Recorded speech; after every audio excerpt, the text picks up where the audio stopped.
Shalom, call Elohim La Yahweh, Bahasham, Yahweh Shai, Bahasham, Rachak Wadash. Double honors unto our apostles and elders of great millstone that rule well. Much peace and blessings to all you sensor Akim out there that's pushing this 100% truth with all sincerity, faith, and with charity. This is your brother Ash from the Great Millstone Miami Camp, coming back with another listen through the spirit and power of Yahweh Basham Yahushai. Lord willing, this lesson is edifying to the elect. And what I want to speak on in this lesson is being the change you want to see. Be the change you want to see.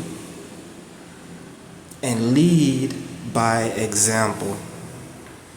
Be the change you want to see and lead by example. It goes for this thing of ours within this ministry.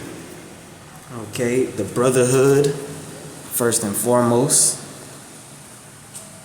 as well as you brothers out there that the Lord has entrusted with wives, with children, families, whether that be your direct family, those under your authority and leadership.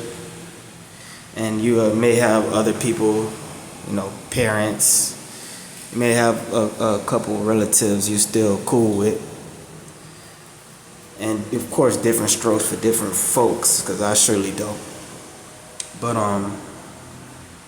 every brother's situation is different. But the Lord is calling us to be leaders over the nation. Okay, and that starts with the elect. Okay. Whether they be in the truth or not, they're still Israelites, and we are still being set up as leaders over them. Okay, Lord willing, we are of that number, the 144,000, 12,000 men of each of the 12 tribes. Those are the true leaders of the nation. Okay? Lord willing, we are part of that number. We are to be those righteous examples, as the scriptures say. Let's get this first. This is Philippians chapter 2 and verse 14. Do all things without murmurings and disputings. And this is the key point, that ye may be blameless and harmless, the sons of the Most High, without rebuke, in the midst of a crooked and perverse nation, among whom ye shine as lights in the world. Okay. Let's read the NLT. It's nice. It says, do everything without complaining and arguing. Right. First and foremost, as a man, men are not to go around complaining and arguing. Okay. Arguing, especially with women, that's feminine. Okay. That's a feminine trait to complain and argue, and it's not a trait that a leader should have. Whether that is being a leader on a job site, being a leader in a sporting competition, being a leader within a family role. Okay, men are not to be complainers. Nobody likes a complainer, especially a man. Okay. I was blessed to have my father around growing up, and he never complained. He never complained about nothing. Honestly, he got up, went to work. If he was sick or hurting, he still went. Okay, why? Because myself and my siblings and others that were dependent on him didn't want to hear his complaints. We didn't care. Okay? Nobody really cares about your complaints. As a man, you're still obligated to perform. And it may be, hard sometimes, but it is what it is. That's the way the Lord set it up. Okay? So, you as a leader, you can't go around complaining. How are people that are supposed to look up to you going to look up to you if you're the one that's complaining? You're supposed to be the one that they bring their complaints to, and you squash it. Okay? Right? Verse 15 is the point. It says, so that no one can criticize you. Live clean, innocent lives as children of the Most High, shining like bright lights in a world full of crooked and perverse people. And this world is surely filled with crooked and perverse people. People trying to get over on you at every turn. People trying to find a weakness in you that they can gain some sort of leverage over you, to manipulate you, overpower you. Okay, that's why it's good to read books like 48 Laws of Power. Okay, it's good to research on the dark characteristics, the dark character traits that people use in different arenas of life to gain power and influence. Okay? That way you know how to avoid certain things, if anything. Okay? So I wanted to start with that just to show you that we want to be unrebukable. As the scripture said, we want to be innocent. We want to live lives to where nobody can say anything bad about us, whether they're in the world, whether they're in our family. Of course, they still gonna say things, but we want it to be where they have to make some shit up. We want it to where the things they have to say about us are just straight up lies, because they can't say anything bad about us, so they have to lie. Okay, that's when you know you actually doing the right thing. When people are, as the scriptures say, when you're being persecuted for righteousness. When you're being persecuted for righteousness, that's when you know you on your way to the top. Okay? So going back, we have to never underestimate our influence as men of Yahweh Ba'Shem Yahushua. We have to keep the influence that the Lord has given us at the forefront of our minds, especially when we're amongst each other. When we're out in the world and dealing with, the worldly things, but more so when we are gathered together. That's something that I noticed within the past couple to a few years, that I was underestimating my influence. Okay, you may not be a brother in the leadership, in the top ranks. Okay, but you may be a brother that's very likable. You may be a brother you have a infectious personality, an infectious spirit. You may be a very likable guy. You have brothers like that. You got some brothers that's you just like being around. They're just cool like that. Okay? And those brothers have influence amongst the camps, amongst the body. And we must use that influence, which the Lord has given all of us influence in this truth, which that word influence goes back to a astrological term when you look up the etymology of influence. Okay, it goes into, I believe it goes into what it says, ethereal power, streaming ethereal power from the celestial bodies. Okay, So the scriptures speak about the sweet influences of Pleiades.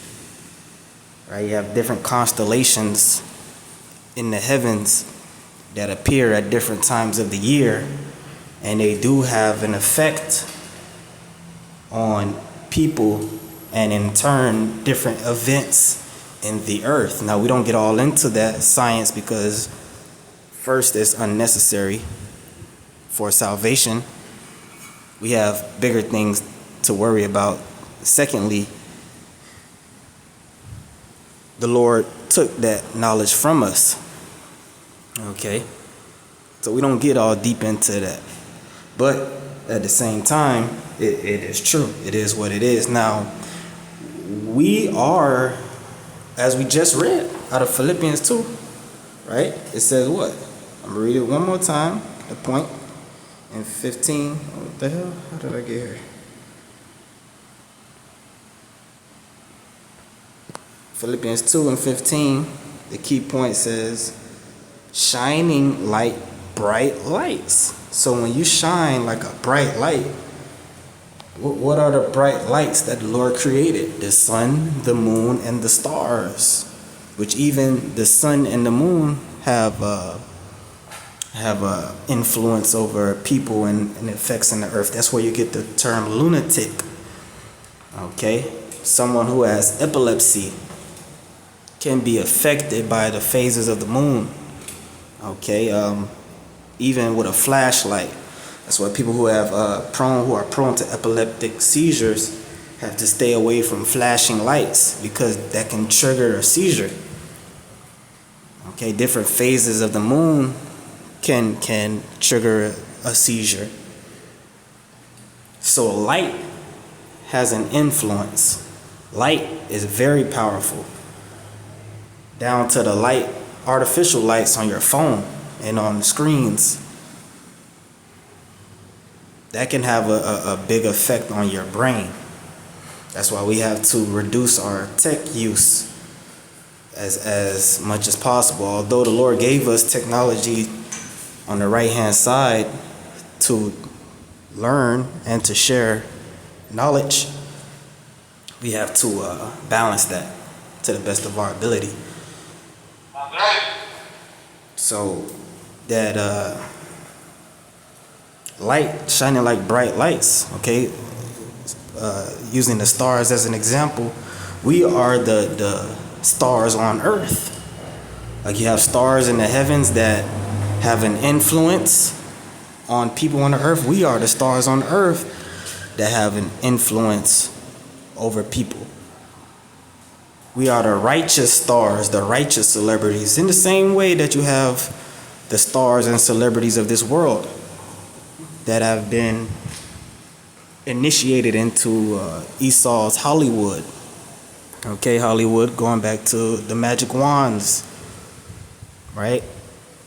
You have the term star, what they call a star, a Hollywood star. That goes back to Aleister Crowley and Thelema. So that these Hollywood stars, they are used to influence people in the earth to follow left-hand practices, to rebel against the Most High, to rebel against Yahweh and Yahweh Shai and His Word. Okay? And they are used very craftily. They all have handlers, small hat handlers. All right, especially our people, because our people are the truly gifted and talented people, so-called Negroes, Latinos, and Native Americans, as well as the Israelites scattered abroad. Our people have naturally a very influential spirit about them, but they don't use it for righteousness. They use it for the left hand. Okay? That's why when Wiz Khalifa came out and said, I'm gonna eat my whole body, I don't give a MF, you had a bunch of Jakes went out and got tattoos, right? Or Dr. Dre and Snoop Dogg came with the Chronic and start pushing, smoking weed. Everybody wants to smoke weed amongst our people, right? Especially when you are people, they truly gravitated and are easily influenced by stars and celebrities that look like them, that come from the same struggle as them, right? Which a lot of time these stars, they don't even, their whole stories are fabricated. A lot of them don't even come from where they say they come from and live the lives that they said that they lived. It's just part of an act to get the sheep to follow them, right? But anyway, we are the stars and celebrities on the earth, set up to influence righteousness in the earth. And again, first and foremost, that's to the body, right? So we have to be mindful of our influence. We have to be mindful of that power that the Lord has given us to spread certain ideas, spread certain emotions and mentalities. We have to be very conscious about all that. Okay? This is Matthew 7.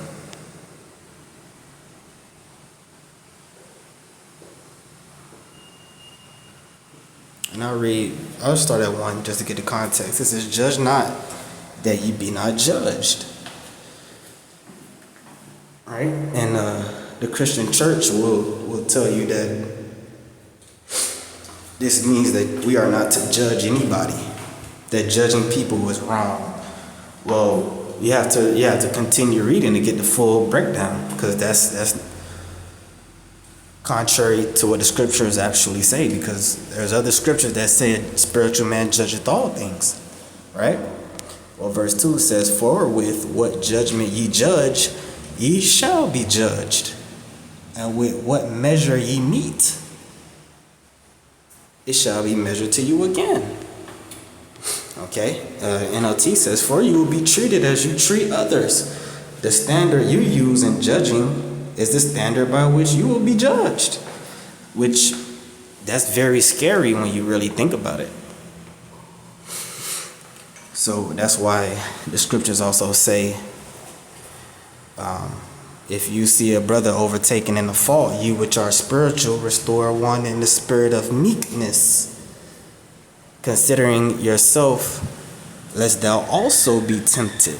So we have to be very careful of how we judge one another, or how we go about judging one another. That doesn't mean that we are to turn a blind eye to brother's sin, right? But if you're doing something, you can't turn around and try to bring judgment on the brother that's doing the same thing, right? Or something you might have just been doing. And even when you do, you have to consider, I might fall into the same temptation. So that's how you go about it, right? That's what it's talking about. Not being a hypocrite. That's what it's talking about. Because if you come down with harsh judgment on somebody, and then you turn around and do the same thing, you better believe harsh judgment is going to come down on you. You better believe it. Okay? And this is the point, verse 3. "And why beholdest thou the mote that is in thy brother's eye, but considerest not the beam that is in thine own eye?" You see that? Verse 4 says, "Or how wilt thou say to thy brother, let me pull out the mote out of thine eye, and behold, a beam is in thine own eye?" Okay, NLT says, "How can you think of saying to your friend, let me help you get rid of that speck in your eye, when you can't see past the log in your own eye? Thou hypocrite, first cast out the beam out of thine own eye, and then shalt thou see clearly to cast out the mote out of thy brother's eye." You see that? So we have to be the change that we'd like to see. We have to lead by example. We have to make sure that we are on point. before we try to correct someone else. Notice I'm saying we because I'm talking to myself first. You may see a character flaw. That's what that represent, that mote, that speck. That represents a character flaw. You may notice that the Lord may allow you to see a character flaw within your brother. Maybe he talks too much. It may be he may have some emotional tendencies. He may not be as diligent as he should be. It could be anything because we're not perfect. We all have character flaws. All right? And a lot of the time we don't see our own character flaws. That's where brothers come in. As the scriptures say, all a man's ways are pure in his own eyes, right? But his brother come and search him out. I believe that's in Proverbs. That's why we have brothers. That's what the scriptures say. Woe to him that is alone when he falleth, for he hath not one to pick him up. So you may become privy to a brother's character flaw that he doesn't see, and you want to tell him about it. You want to point it out to him because you love him, right? But sometimes it's much easier to just lead by example instead of coming out and saying, you do X, Y, Z. You just do A, B, C. You do 1, 2, 3, and make sure he sees it. Make sure you're pushing that, so everyone can see it. So you may not have to go and say it to him. Maybe they'll get the hint. Maybe they'll see. Or 2, when you do come say X, Y, Z, the brother can't say that you're not doing it because you have made a conscious effort to make sure that everybody see that's what you're doing. That way you are unrebukable. That way you're blameless. Right? So you're leading by example. You may see a group. You may see as a group, brothers may not be doing certain things or overdoing certain things, right? You may see brothers overindulging in too much bad food, and you want to say something about it. You would like for brothers to improve on that. But instead of coming out and saying it, how about you just lead by example? Because a lot of the times when you tell someone something or offer a solution to something, that's not good enough for a lot of people. Right? A lot of times people need to see the results first. And so a lot of it's better to show the results of you doing something, and then brothers come to you and say, "Damn, what you doing? You shining, man. You moving different. I see you growing. What's up with you, man? Put me on." You see, that's a much better approach than trying to come and offer solutions to problems that brothers are not even conscious of, or may not even see it as a problem. But once you start doing or implementing some of your own solutions, then it becomes apparent. Then it becomes obvious that you are doing something positive, and now those that want to change, those that want to improve are going to come to you. That's leading by example. Okay? right? You want your children to stop playing so much video games and being on the phone all the time. They can't see you on the phone all the time. You can't be on the phone all the time. Cause hey, one thing about children, they're mockingbirds. They do what they see. They do what they see you do. Especially the older they get.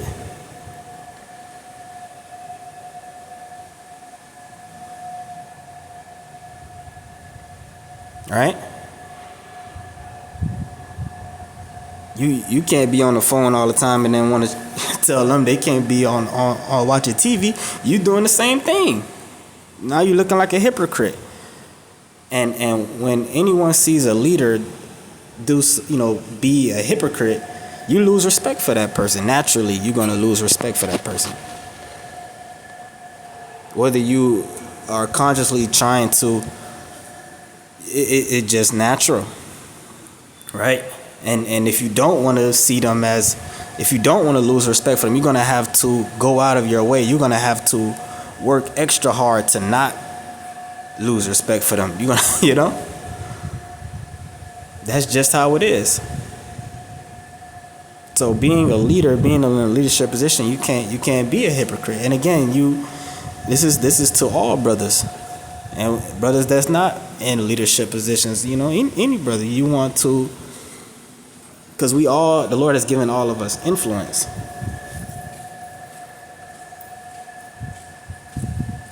Right? Oh, you had John, the Revelator, right? John, the beloved of Yahweh Shai, right? He wasn't Peter. He wasn't in Peter's position. He wasn't the top guy. But Yahweh Shai loved him. He really loved him. So, of course, he was very influential.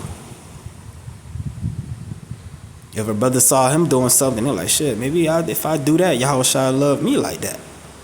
You see?